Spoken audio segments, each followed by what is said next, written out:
Welcome to Real Estate AI Flash, the show where we cut through the noise and show you how real estate professionals are using AI to win. I'm Rajeev Sajja, and every week I talk with people who are actually doing the work and building solutions and not just talking about it. Today is episode 99, and next week is Thanksgiving. So we will skip next week and are back on December 4th with Steve Brown, an AI futurist, for our special episode number 100. So today's guest is Will Penney from Stowe, Ohio. He speaks about how he's leveraging AI to deliver value to clients with podcasts and building lifelong client relationships powered by AI. Let's get into it with Will. Well, welcome to the Real Estate AI Flash, the podcast that keeps AI approachable and actionable to all real estate professionals. And today I have a top team leader, Will Penney from Stowe, Ohio, with eXp Realty, and he has been licensed since he got out of high school. So he's got tremendous real estate expertise. Clearly, we're going to talk about AI, but Will, welcome to the podcast. Thanks, man. I appreciate being on here. You're a wonderful resource. You're a great resource. I'm glad we got to meet each other. Yeah, so you and I connected on a mastermind you were doing, and obviously you were hosting the mastermind, and you talked a little bit about your AI use, and I said it'd be good for the audience. And, you know, the interesting part for our listening audience, Will, is they're all mostly real estate agents trying to embrace this new technology. And our goal is to keep it approachable, actionable with things and spark ideas based on how you're using it, and they can kind of go and implement it for themselves. So, can you take us, and I know you've been in the industry for several decades now since you got out of high school. So give us your background on how you got into real estate and bring us to today. So I want to keep this short because it could go on the whole time, right? So I didn't want to go to college. I did well in high school, but I started working at an auto parts store right after high school. And that summer, a guy came into the store, and he basically he talked about real estate. And he had a friend in Akron, Ohio, that owned a real estate company, and I could be his Portage County man. So I'm 18 years old, and I'm thinking huge money and girls. That's all I was thinking about at the time. And the money was to get the girls. I ended up getting married at 23 to my current wife. So we've been married almost 33 years. So that was 1987, right? So I got the bug when this guy came into the office, this old man, or I say office, the auto parts store I was working at. I was working in an auto parts store and a pizza shop. So I went to this career school, took my classes. Back then there was no internet. Okay, so Let's keep that in mind. There was no internet, there was no dot loop, there was no DocuSign, there was no email. I had a pager. I had a car phone that was almost bankrupt to me. It was $900 a month. And then, thank God, GTE MobileNet came out with their Telego phone when it was 25 cents a minute, right? So a lot of people take that kind of stuff for granted. We all had that if we're in our 50s, or even 40s, we experienced some of that. But trying to be a real estate agent with those limitations. And now we're on an AI podcast, which is the delta between where I came from to where we are now is massive, right? So I got my real estate license at a Century 21 office. I met this old man, Hank Thalrose. When I say old, I think he was probably late 50s. He was selling 300 homes a year as a solo agent with no internet. So I started following him around right away. I ended up selling 17 houses my first full year. So I got licensed in April. I sold one house. September was my first sale from April and I was delivering pizza. From that point on, my goal was one a month. Well, 1989, which was my first full year, I sold 17 houses.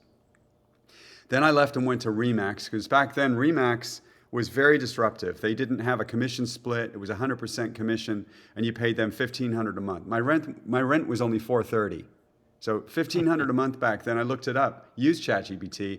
It's about $4,000 now, right? So it was a huge amount of money. I went back to Century 21. My broker that I left and went back to, he must have thought enough of me because he gave me a $500 a week draw. Now I was 21 years old. I like to go out to the bars on Friday night. So I had to be at his sales meeting at 8 a.m. on Saturday morning. And if I was not, I had to go into his office before the meeting, and it started promptly at 8, a 30-minute drive from my parents' house. And he would hand me five $100 bills if I came to the meeting 5 minutes early. So that's how I stayed in the business. Well, by the time I was 25, I sold 60 houses. So I started doing pretty good. And then at 31, we started Penney Real Estate Company, my wife and I. And it was basically because the commission split I was on at Century 21 was egregious. I was doing $6 million in sales in 95, which was a lot. I mean, a lot of agents don't do $6 million now. And I did it then. And I don't say that to boast. I just, I made an effort and I worked at it. It's a journey, yeah. Yeah. So anyway, I left because I was on a 60-40 commission split on $6 million in sales. So my wife, we started our real estate company not because I was an entrepreneur. It was to solve a money problem. I sold $6 million and made 69 grand. Now again, in the late 90s, $69,000 or $72,000, you could live really well, right? But we left, we started our own company. My wife got her broker's license. And then we kept doing 70, 80 transactions a year with a showing agent. In 2013, I started a team. We built that up to 256 transactions in 2019. We had 5 years in a row where we did over 200 transactions, 40 to 50 million in sales. I got to the point where a lot of real estate agents do, and I was in my early 50s making a very high six-figure income, grossing over $1 million a year. And we go to Florida 2 to 3 months a year, and I was realizing I had no way to replace my income. So I needed to build residual income, so I started a social media business, subscription-based business, helping real estate agents use Facebook groups to nurture their sphere. And I would give them the content. So that is what led me to eXp Realty. Joined eXp Realty 4 years ago yesterday, and since then, I've built an organization of about 200 agents, $650 million in sales year to date, and here I am sitting with you there. There it is. That's a storied career there, Will. Future chapters are still to be written, but well done there. So I'm curious, since we're on an AI podcast, I'm curious, I ask all my guests this question. What was your first light bulb moment with AI? I think most of us, with any new technology, we treat it as a gimmick, and we start scratching the surface, doing very remedial things. Yeah. Okay? Just to inflate your ego, when you came on our mastermind twice, our monthly mastermind, you really opened everybody's eyes into the true ability and use of this without overwhelming yourself. So the first light bulb moment was when I learned about Notebook LM, which is a Google program. Okay? And we, as real estate agents, because you want actionable things. Is it okay if I share with you my Notebook LM story? Yeah, of course. All right, so Notebook LM, I didn't know what it was, but somebody told me. I can't remember how I found out about it, honestly. It was before we met you, because I had used it prior.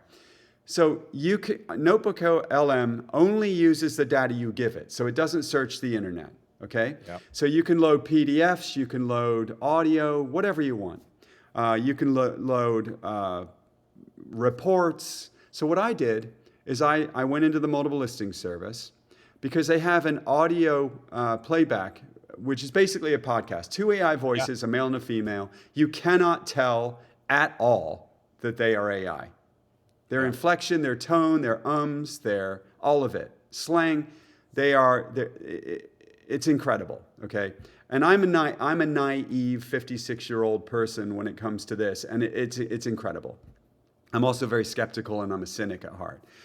So I put in in order to do a market update, I put in local, let's just say Stowe, Ohio. I put in active listings in Stowe with the photograph and like a real estate summary, Save the PDF, say the pending sales, same thing, and then the last 90 days of closed sales. I just put those PDFs in there. And then I said, please write me a market update. Then I went over to the audio playback. What is the actual name of it? Do you know? It's called Audio Overview. Audio Overview. You click Audio Overview. Next thing you know, you have a podcast that has been created that talks about the Stowe, Ohio market, talks about the types and styles of homes that are most popular, talks about which ones are selling quicker, and it's a man and a woman talking about this for about 10 minutes. I use that and I send it to, before I list a house, I create one of these. Let's say Seven Hills, Ohio, which is a town. I make an audio podcast for Seven Hills, Ohio real estate market on what is selling, the way the real estate market's going. And they just sit there and they just rap back and forth about, you've got a younger woman and a middle-aged man based on their voices, and they just talk about the housing market. And it's freaking phenomenal. Yeah. So great use case. I mean, we recently had Amit Buddha from Compass in Miami. And he does exactly that, but he took it to another level. And you're taking it one-to-one, like you're doing this and sending it to a client, which is a great use case. He even publishes a podcast, Get to Know Miami, and he has 400 episodes, all AI generated from Notebook LM. So if you're listening to this episode, as Will's sharing this idea, Wow. anyone with a Google account, anyone with a Gmail account, free Gmail account, you have access to Notebook LM and the audio overviews. So and you can do 3 a day, not to cut you off, but you can do 3 a day for free. Yeah, so you don't need a paid Gemini account. You don't need a paid Google account for the workspace. You get more features, but you can go do this today, audio overviews. So that's a great use case, and that's definitely, I'm sure, a light bulb moment for you as well. Oh, that just blew my mind, because I'm thinking, here we are, most real estate agents are using social media, and their business plan for social media is post and pray. Post and pray, You make a post and pray someone calls you. And most real estate agents are having zero success. There's outliers.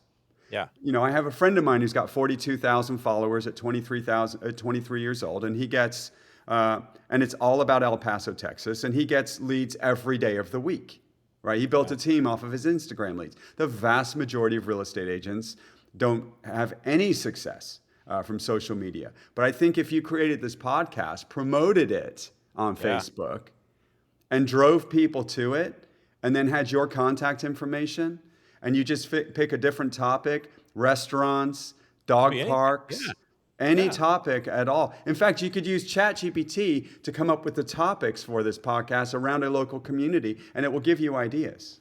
100%. Well, 100%. Notebook LM is one of my favorite tools. It's a top 2 for sure. So that was I think we may have gone into a little bit of your use cases as well, which is fine. So talk to me. I know you were a solo agent, you had your own real estate company with your wife, and you started building a team, and then a couple of hundred agents now with EXP in your revenue stream. There's got to be some specific use cases you are kind of using AI professionally and maybe even personally that have kind of elevated from the Notebook LM. So let's get into that, Will. Right. So first of all, if you're getting a marketing degree, change now, because nobody needs you. I mean, I don't know what to say. I mean, I have trained thanks to you and your instruction. Most real estate agents use ChatGPT to make their listing remarks. You need to stop immediately unless you're going to put some effort in, because they scream that you are lazy and you're using ChatGPT. So what I did is I went in and I created a ChatGPT or a GPT, thanks to Rajeev, and I let's see, my GPTs. Okay, here we go. My listing description GPT. What I did, okay, all I did was get 3 PDFs of recent listings of remarks that I had written, okay? And again, I'm a dummy. Anybody can elevate what I'm doing, okay? But I'm a successful agent based on most people's standards, and this is the way I'm using it. So I got 3 of my recent listings, and I created my own GPT. It's called the Listing Description GPT. I know, very, very unique. And I said, how do I find my original instructions? Do you know? Yeah, if you edit the GPT, you can find it. But that's fine. I think talk through Yeah, the so scenario anyway, versus. here's the Yeah. way it works. I put in the 3, and then I said, I want you to act like a professional copywriter who has a real estate Yep. background and only follow the flow that I've given you in these 3 examples. And then 100%. you will use no words or phrases that could be remotely associated with AI. You can use no words or phrases that could be remotely associated with fair housing violations and a couple of other things.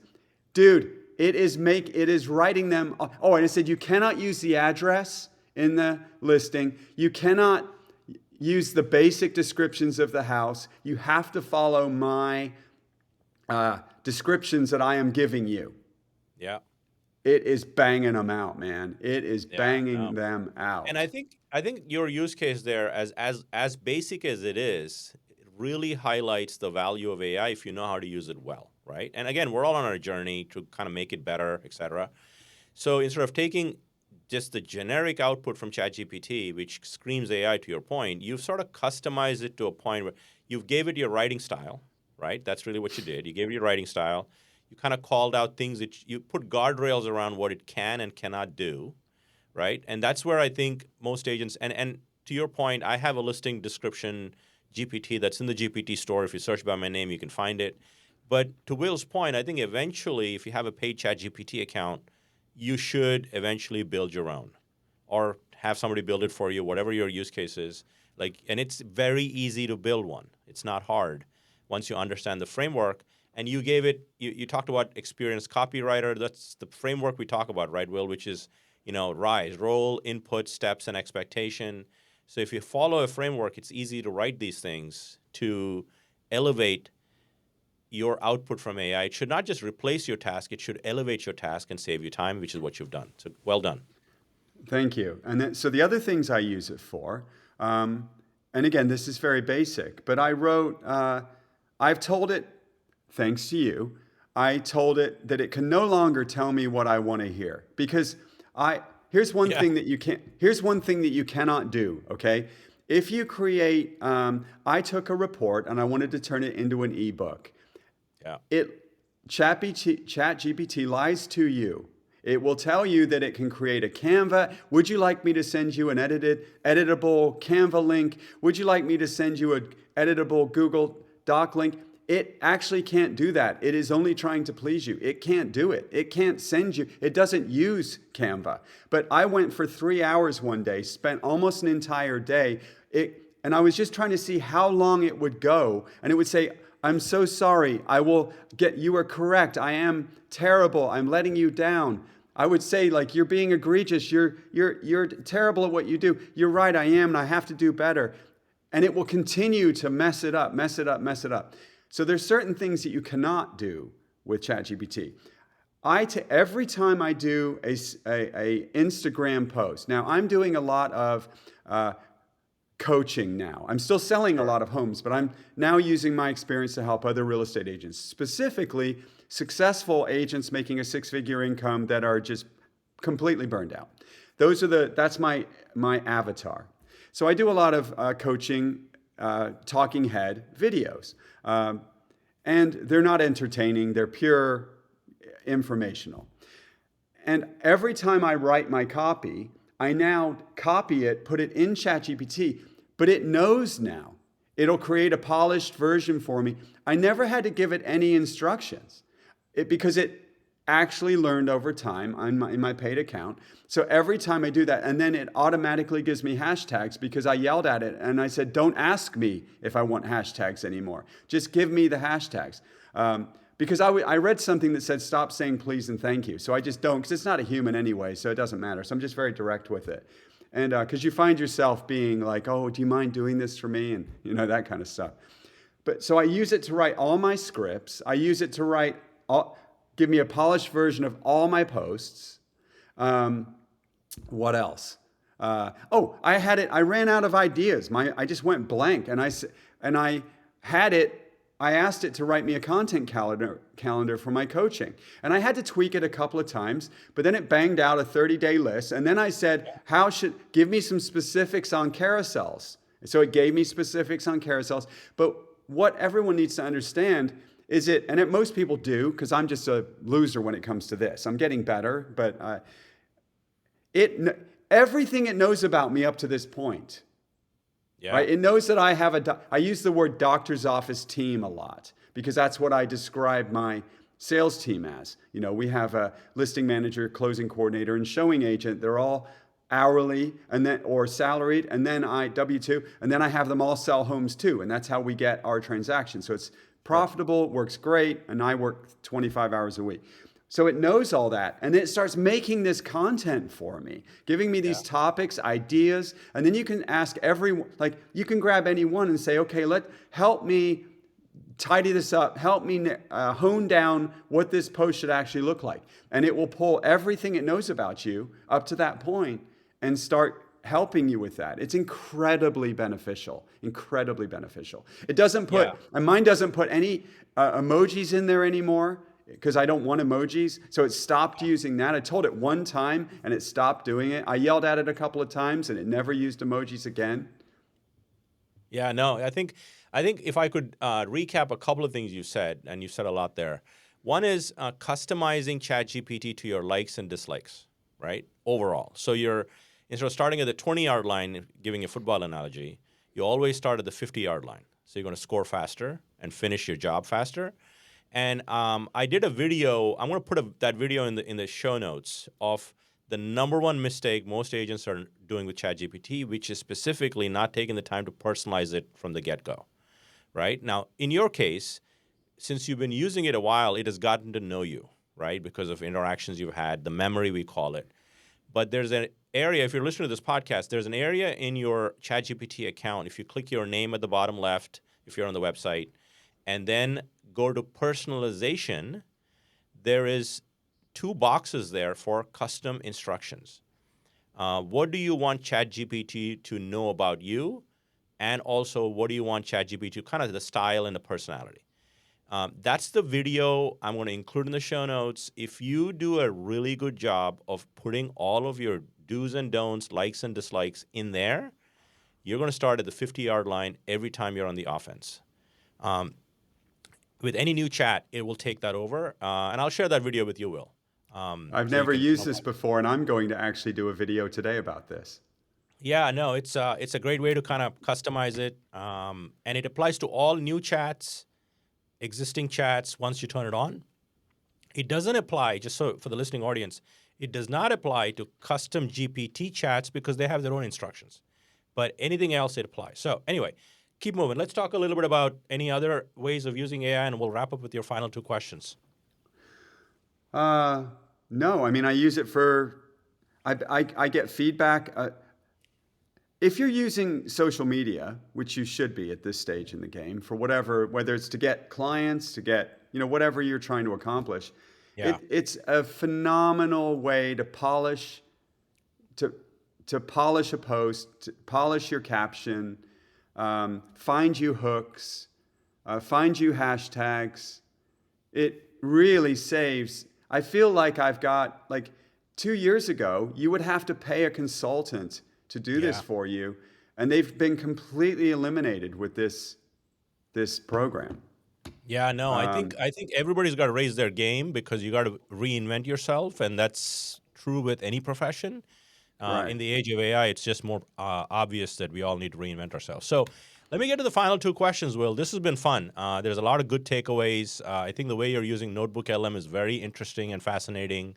The way you've customized ChatGPT to get your output that you need, personality, are all very, very key takeaways from the pod.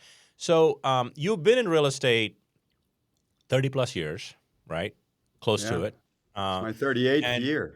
God, there you go. So if you are an agent starting out today, or if somebody's listening to this podcast, what is the one piece of advice you'd give them that they should implement that has really helped you over your career? Does this have to be about AI or just starting out? Anything. Most impactful, anything. I will tell you, if you're getting into real estate today, This is a business, and if you think you're going to get a real estate license and just sit there and suddenly become a magnet to buyers and sellers, your life will not change. Nothing will happen. It's a piece of paper. All it is an opportunity. Nothing will change. That's why 87% of realtors fail, because they don't think that way. So you have to, first of all, spend every day having conversations with people about buying or selling a home. So you have to have 10 to 20 conversations a day with people you know, people you don't know, for sale by owners, expireds, builder reps, whatever, because builder reps have resale homes. They have people that are building that have a home to sell. You can become their point of contact there. So you have to have as many conversations as you can a day. I used to make mine about, because I'm more of an outcome person as opposed to a calendar person, I wanted to get 1 appointment a day, which is 5 a week, 250 a year, get 25% conversion, 60 transactions. So that's the first thing. The second thing is your database is the currency of your business.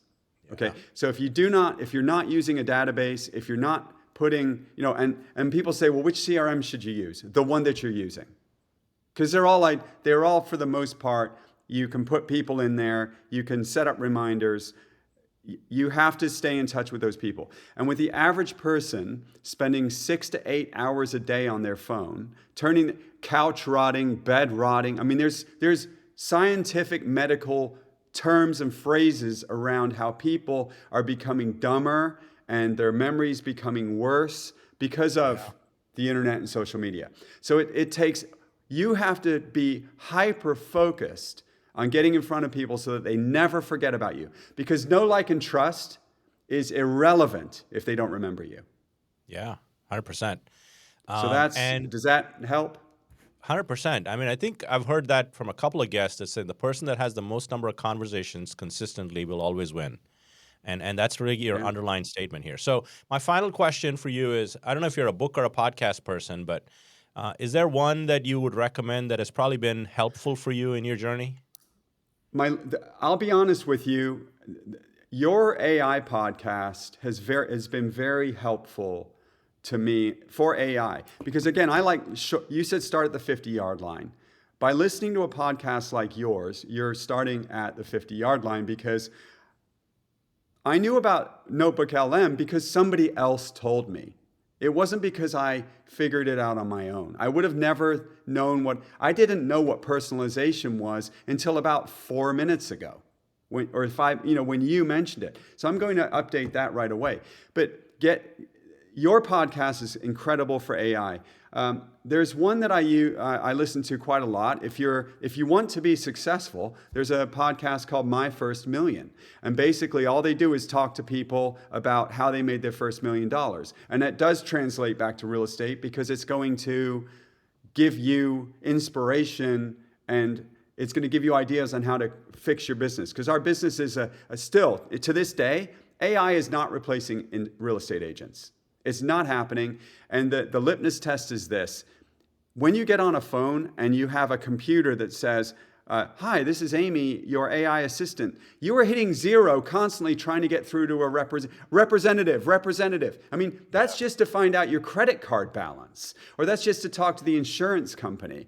AI is not going to replace the vast majority of real estate agents, because most people need to have a human, because we're feelings based. Okay? 100%. So, but you can use it to be more efficient. And at the beginning of this whole thing, everyone was saying, well, if you don't use AI, you're going to be left behind. Well, that may not necessarily be true if you want to just be a grinder. You can continue making a good living, just grinding it out. But you have to, whatever technology is happening right now, this is very disruptive. And you have to learn how to use it in your business. By listening to Rajeev's podcast, by listening to other podcasts, by reading information, stop just consuming garbage content and start focusing on things that can help your business. And I think that AI, we're only 2 to 3 years into this. It's still very gimmicky, but I think that we're going to be able to really help it in staying in touch with people, having an AI attendant to answer inquiries. We've advanced so much. So there's a lot of ways that we can use it to grow our business. And you're not going to be put out of business unless you're just you would have been put out anyway because you're just not good at follow up or what have you. Yeah, for sure. And as we're airing this episode in November, this is the 3rd-year anniversary of ChatGPT. That's wild, Will. isn't it? It is wild. I Not feel even like 3 years yet. not even 3 years. So it is early, but there's enough signs for all of us to learn, focus to your point. Don't pay attention to the noise. We do live in an attention economy, so focus on your business, see what it can help you with, where it cannot help you, and and at the end of the day, I always say that AI is here to help you automate the ordinary, so you can personalize the extraordinary, which is your relationship with your client. So, Will, this has been fun. Thank you for taking the time from a busy schedule to jump on. I'm glad we connected on the mastermind, and we'll stay in touch. And happy Thanksgiving. You as well, man. Thanks for having me on. I always enjoy stretching my brain on things like this. Yeah. And you are a huge resource to the company that you work for. I mean, you really help real estate agents, and your personality and the way you deliver and present really makes it easier because it's not overwhelming. You do it in a very good way. I just wanted to compliment you on that. Well, thank you, Will. Appreciate you, and have a great day. We'll talk soon. You too. Thanks a lot. See you guys.